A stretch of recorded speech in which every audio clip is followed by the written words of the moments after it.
कभी खजुराहो गए हैं आप? वो मंदिर जहां हर दीवार पर कुछ कहती हुई मूर्तियां उकेरी गई हैं। कुछ को देखकर लोग नजरें फेर लेते हैं, कुछ हंसते हैं और कुछ आलोचना करते हैं, लेकिन कोई ये नहीं समझता कि ये मूर्तियां वासना नहीं बल्कि आत्मा के संघर्ष की कहानी है। जिस तरह खजुराहो की दीवारें प्रेम और शरीर के रहस्यों को उकेरती हैं, वैसे ही हर चुना हुआ व्यक्ति अपने भीतर एक छुपा हुआ युद्ध लड़ता है। एक ऐसा युद्ध जो बाहर से नहीं दिखता पर भीतर से खा जाता है। वासना सिर्फ एक शारीरिक इच्छा नहीं बल्कि आत्मा की अग्नि परीक्षा है। पहला कारण, आध्यात्मिक जागरूकता।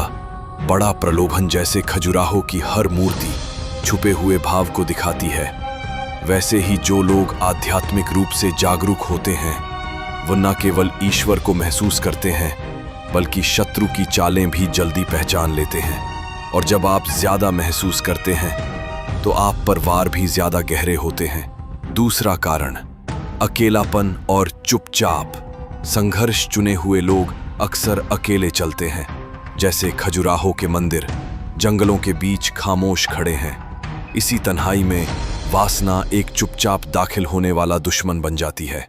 कोई देख नहीं पाता और यही चुप्पी सबसे बड़ा बोझ बन जाती है। तीसरा कारण, बुलाहट जितनी ऊंची हमले उतने तीव्र। खजुराहो का स्थापत्य साधारण नहीं था, ये उच्च उद्देश्य से बना। जैसे चुने गए लोग उच्च कार्य के लिए बुलाए जाते हैं, लेकिन जहां ऊंचाई होती है वहीं गिरावट का खतरा भी सबसे ज्यादा होता है।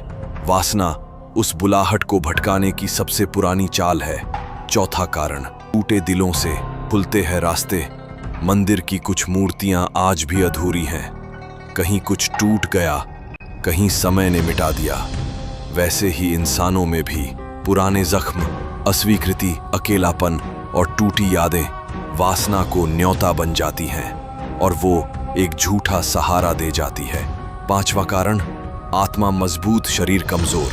भले ही आत्मा दीप्तिमान हो, लेकिन अगर संयम, साधना और सजगता नहीं है तो शरीर की दुर्बलता हर अभिषेक को डगमगा सकती है। खजुराहो की तरह यहाँ सौंदर्य और गहराई दोनों साथ साथ चलते हैं। लेकिन ये संघर्ष अंतिम नहीं है, ये परीक्षा है और हर परीक्षा में विजय संभव है। जैसे खजुराहो की दीवारों ने समय की धूल सह ली, फिर भी वो आज भी खड़ी है, वैसे ही चुने गए लोग भी इस वासना के तूफान से उठ सकते हैं अगर वो लड़ना चुने।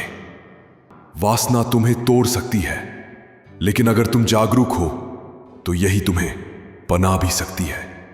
अब फैसला तुम्हारा है, क्या तुम लड़ोगे या चुपचाप हार मान लोगे?